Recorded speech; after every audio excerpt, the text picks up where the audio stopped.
Chapter 6. Tails, You Win. Heinz Berggruen fled Nazi Germany in 1936. He settled in America, where he studied literature at UC Berkeley. By most accounts, he did not show particular promise in his youth, but by the 1990s, Berggruen was, by any measure, one of the most successful art dealers of all time. In 2000, Berggruen sold part of his massive collection of Picassos, Braques, Klees, and Matisses to the German government for more than 100 million euros. It was such a bargain that the Germans effectively considered it a donation. The private market value of the collection was well over $1 billion. That one person can collect huge quantities of masterpieces is astounding. Art is as subjective as it gets.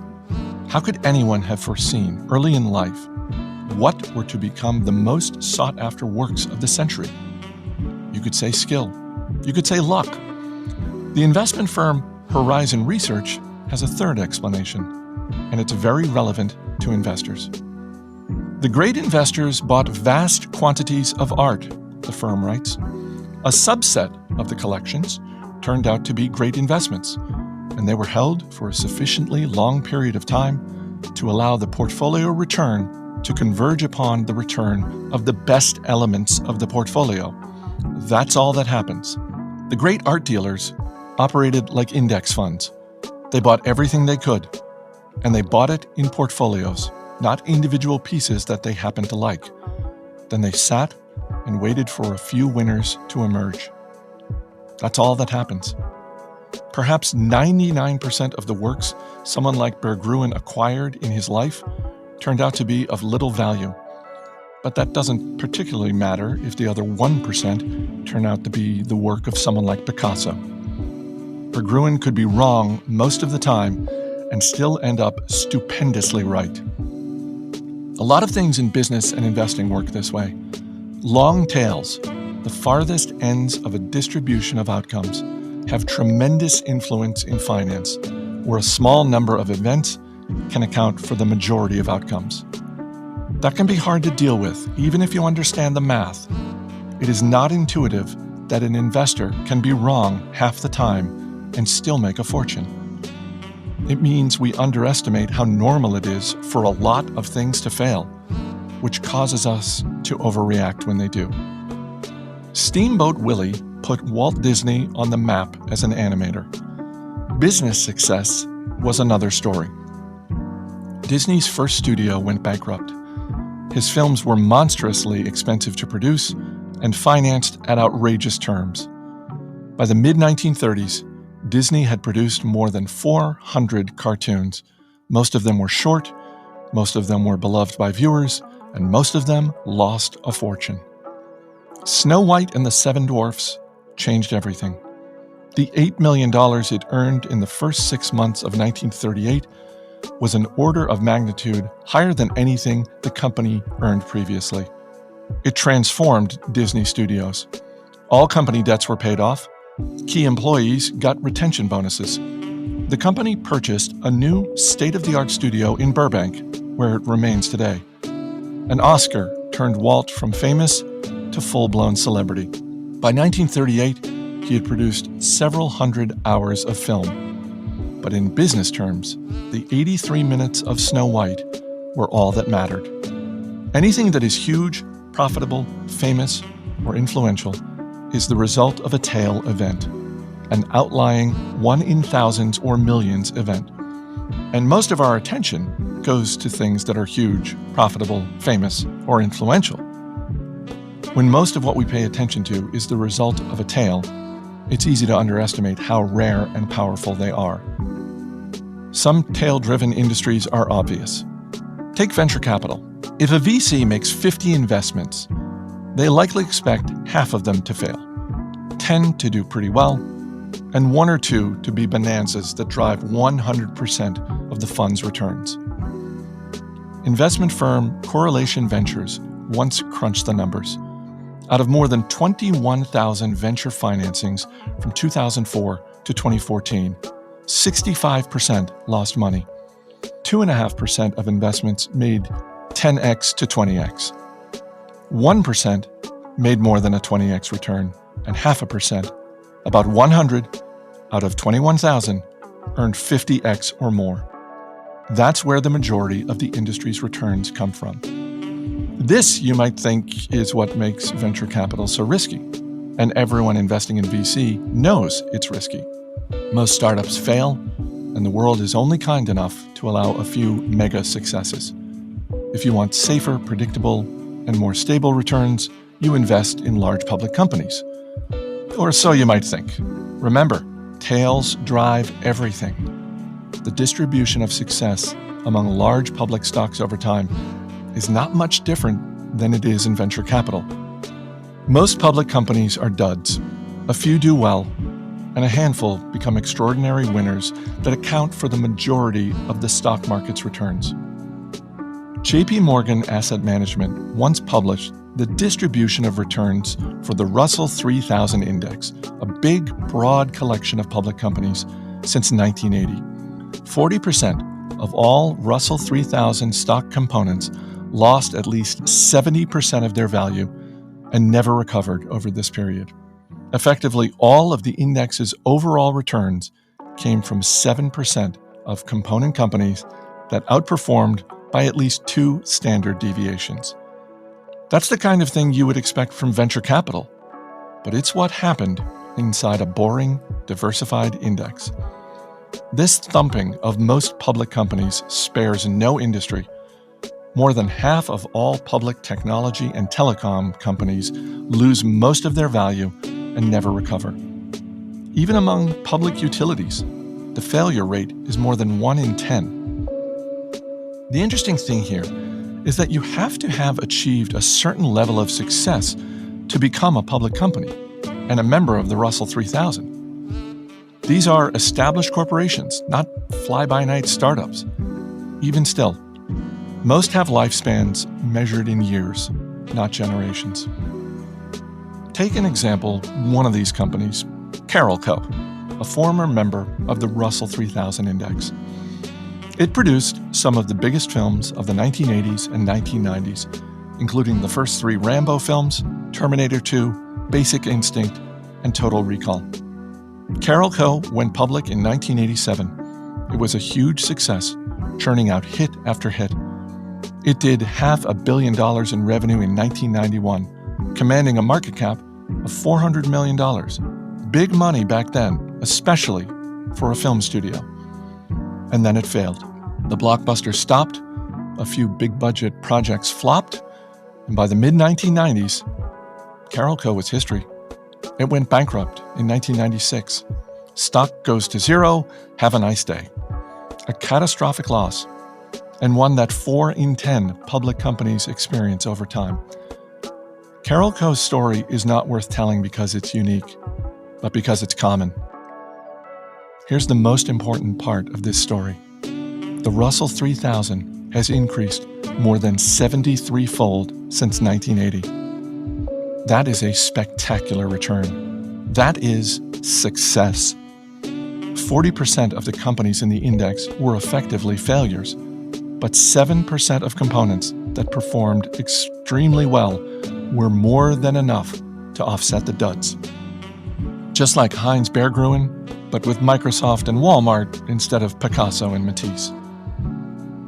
Not only do a few companies account for most of the market's return, but within those companies are even more tail events. In 2018, Amazon drove 6% of the S&P 500's returns. And Amazon's growth is almost entirely due to Prime and Amazon Web Services, which itself are tail events in a company that has experimented with hundreds of products, from the Fire Phone to travel agencies. Apple was responsible for almost 7% of the index's returns in 2018, and it is driven overwhelmingly by the iPhone, which in the world of tech products is as taily as tails get. And who's working at these companies? Google's hiring acceptance rate is 0.2%. Facebook's is 0.1%. Apple's is about 2%. So the people working on these tail projects that drive tail returns have tail careers. The idea that a few things account for most results is not just true for companies in your investment portfolio. It's also an important part of your own behavior as an investor. Napoleon's definition of a military genius was the man who can do the average thing when all those around him are going crazy. It's the same in investing. Most financial advice is about today. What should you do right now? And what stocks look like goodbyes today? But most of the time, today is not that important. Over the course of your lifetime as an investor, the decisions that you make today or tomorrow or next week will not matter nearly as much as what you do during the small number of days, likely 1% of the time or less, when everyone else around you is going crazy. Consider what would happen if you saved $1 every month from 1900 to 2019. You could invest that $1 into the US stock market every month, rain or shine. It doesn't matter if economists are screaming about a looming recession or new bear market. You just keep investing. Let's call an investor who does this Sue. But maybe investing during a recession is too scary. So perhaps you invest your $1 in the stock market when the economy is not in a recession, sell everything when it's in a recession, and save your monthly dollar in cash and invest everything back into the stock market when the recession ends. We'll call this investor Jim. Or perhaps it takes a few months for a recession to scare you out, and then it takes a while to regain confidence before you get back in the market. You invest $1 in stocks when there's no recession, sell 6 months after a recession begins, and invest back in 6 months after a recession ends. We'll call you Tom. How much money would these three investors end up with over time? Sue ends up with $435,551. Jim has $257,386. Tom, $234,476. Sue wins by a mile. There were 1,428 months between 1900 and 2019. Just over 300 of them were during a recession. So by keeping her cool during just the 22% of the time the economy was in or near a recession, Sue ends up with almost 3/4 more money than Jim or Tom. To give a more recent example, how you behaved as an investor during a few months in late 2008 and early 2009 will likely have more impact on your lifetime returns than everything you did from 2000 to 2008. There is an old pilot quip that their jobs are hours and hours of boredom, punctuated by moments of sheer terror. It's the same in investing. Your success as an investor will be determined by how you respond to punctuated moments of terror, not the years spent on cruise control. A good definition of an investing genius is the man or woman who can do the average thing when all those around them are going crazy. Tails drive everything. When you accept that tails drive everything in business, investing, and finance, you realize that it's normal for lots of things to go wrong, break, fail, and fall. If you're a good stock picker, you'll be right maybe half the time. If you're a good business leader, maybe half of your product and strategy ideas will work. If you're a good investor, most years will be just okay, and plenty will be bad.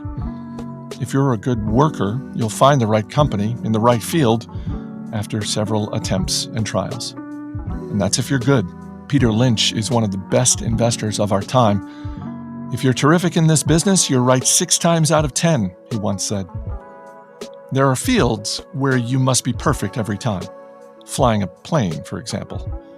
Then there are fields where you want to be at least pretty good nearly all of the time. A restaurant chef, let's say.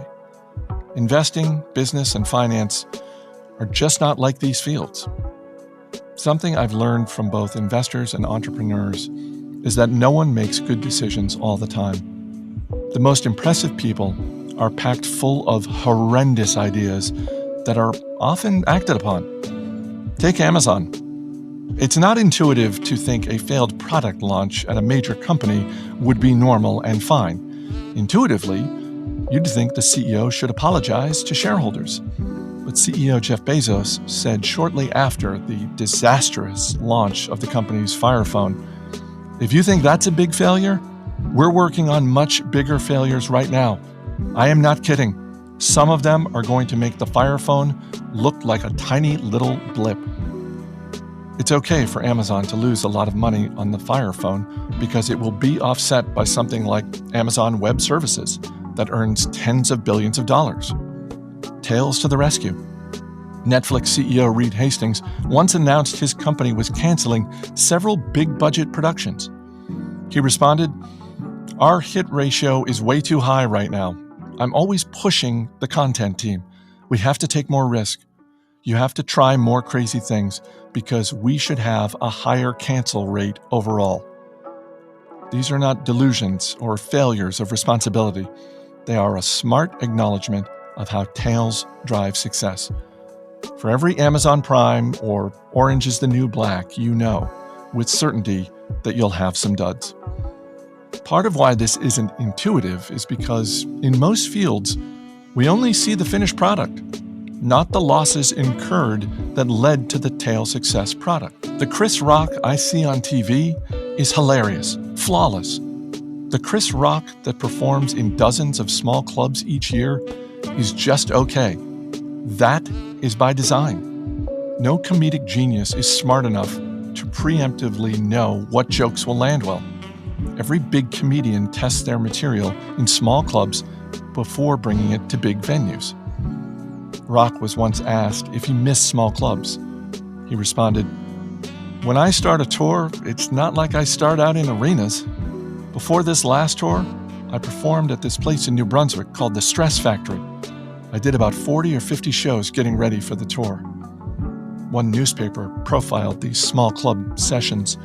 It described Rock thumbing through pages of notes and fumbling with material. "I'm going to have to cut some of these jokes," he says mid-skit. The good jokes I see on Netflix are the tales that stuck out of a universe of hundreds of attempts. A similar thing happens in investing. It's easy to find Warren Buffett's net worth, or his average annual returns, or even his best, most notable investments. They're right there in the open, and they're what people talk about. It's much harder to piece together every investment he's made over his career. No one talks about the dud picks, the ugly businesses, the poor acquisitions, but they're a big part of Buffett's story. They are the other side of tail-driven returns. At the Berkshire Hathaway shareholder meeting in 2013, Warren Buffett said he's owned 400 to 500 stocks during his life and made most of his money on 10 of them. Charlie Munger followed up. If you remove just a few of Berkshire's top investments, its long-term track record is pretty average. When we pay special attention to a role model's successes, we overlook that their gains came from a small percent of their actions.